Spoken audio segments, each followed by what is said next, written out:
what did I say at the start of this show with episode 1? I said that Reign of the Seven Spellblades was going to be a certified hit, a banger, something you must watch, and some of you took my advice and checked it out, like I did after seeing so many recommendations over on r/light novels, and I think those of us who did check it out have been pleasantly surprised week after week, but it's episodes like these that make us say, oh goddamn, am I so happy that I took the recommendations, because for those who didn't, you know, this is why you aren't getting Christmas this year. This is why the presents aren't going to be under the Christmas tree, because you disappointed the family and are sleeping on one of the best episodes we are going to watch this anime season. Because it's episodes like these that take an anime that whether you've enjoyed or loved or thought was alright, and takes it up to that extra notch where you say, okay, give me the rest. I need more. Because when you finally learn what Oliver, our MC's intentions are for this school, which, honestly, I didn't think it would go this direction, but the idea that half, if not most of the faculty members at this school, Kimberly, be torturing and killing his mom back in the day,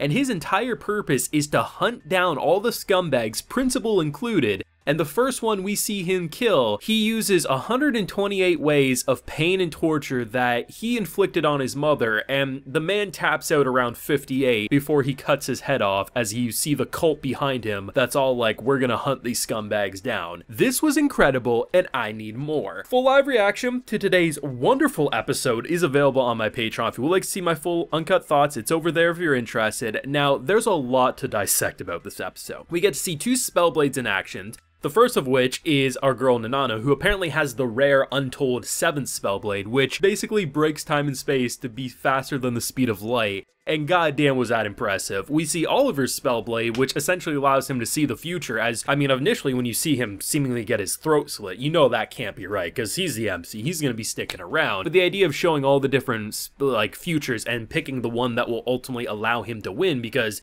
as he says, he is more talented with a blade than him, so yeah, without, I think he said it's the 4th Spellblade, he probably wouldn't be able to defeat someone like that. But it's the punchline of why, because what we've been saying, especially what I've been saying over the past couple of videos, there is more to him than meets the eye. I think it was in last week's video where I literally said, like, he doesn't feel like a student, he feels like he could be a teacher. Half the stuff he does in this school, it doesn't feel like he needs to be there. So either he's looking for someone, something, and potentially, yeah, maybe he is trying to hunt something. But even I wasn't expecting to see how bigger it was than just a singular person. Because the idea of someone betraying his family, yeah, I can see that kind of coming. And yeah, it's twisted when you see the fact that he learned some pain. He literally learned all the types of pain that his mother was inflicted with so that he could inflict that pain right back. And Jesus Christ, man, like, I don't blame the guy whatsoever. It's just, I wasn't expecting it to go that hard. And I really like what they did because the idea of, you know, something I've been saying every time I saw the crazy shark teeth lady, I was like, man, I would not want to go to potions class. I wouldn't want to go to herb class. Like, that's the type of weirdo you don't want. And like, seemingly like everyone in the school gonna be dying. And I can't say I'm gonna shed a tear because Kimberly just does not seem like the place I want to go. If anything, if I was a part of this universe, I'd be trying to get that class action lawsuit going because this school be fucked, man. There's no other way to put it. That's just absolutely what it is. Great for an anime story, but damn if I would not want to go here whatsoever. And it's so interesting, right? Because the idea of basically starting this episode off because we're trying to rescue a friend, right? And we see a wrist get cut off, we stop the craziness going on. Seemingly they heal her based on what we can kind of see at a distance, and we pretty much end this episode with another person losing their wrist. And we think, okay, yeah, I guess that's just the theme of this episode. We're gonna watch people lose their hands. But no, he makes sure to torture you, because when you lose someone so close to you, so precious to you, and you hear about what they did, like, why were you betrayed that hard? I mean, seeing that it was the principal who did the stabbing blow, I just don't know. And the fact that we see brother and sister, it's like, no cousin, no this, no, it's brother and sister being like, okay, where do we go next? As the cult kind of comes in, gives him his Sid mask from Eminence and Shadow as they're ready to take down the school. But I think the brilliant thing that they did over the course of this first half of the season is the fact that we very quickly into this show, we established that Nanano is looking at, like, you know, a blade held for revenge is no way to live. Yet by the end of this episode, we learn that his entire purpose is basically revenge. He's cold-blooded murder. He wants to kill all those that are responsible. And I really don't know how these clashing ideals will work, because we see him cry at one point when you see just Katie being just such a positive vibe and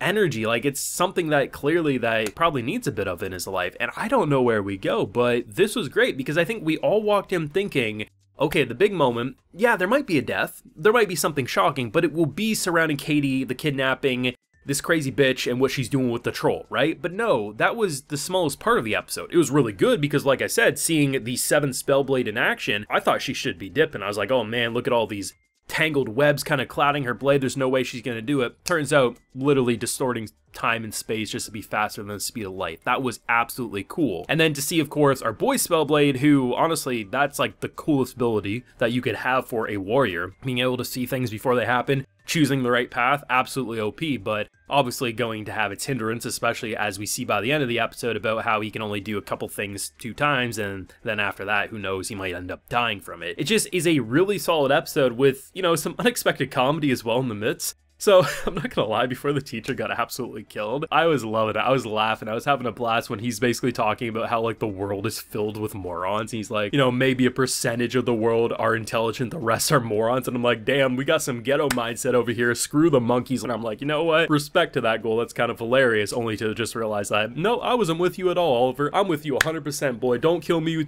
as well. Just screw this teacher. I was never supporting him. It's a whiplash of experience and an absolute blast and ride to watch. And it was a really good episode. It was more than good just for the bloodshed. It was just, we got to see new mechanics. I just love the spell casting. Like when you make a rock pop up from the ground to trip someone. I love the detail to the blades themselves. Like when we were fighting, her blade had like almost like talons, like bird talons as like the hilt. Just a lot of really cool details that you can dive into. Easy to overlook, but when you pick up on them, you're just like, okay, there's so much personality, there's so much style and substance to all these little nooks and crannies, and the more I see of the magic side of this world, the more complex and just meaty in substance it feels, and I really love watching this one. I think the biggest question will be how long until some of these friends of his discover his true intentions at this school, and most importantly, how much of a second life he'll have, because up to this point, we've seen Oliver, yeah, he's talks to people in the shadows, but that's really all there is to it. But now we see that he's got a whole alter ego, whole second life going on.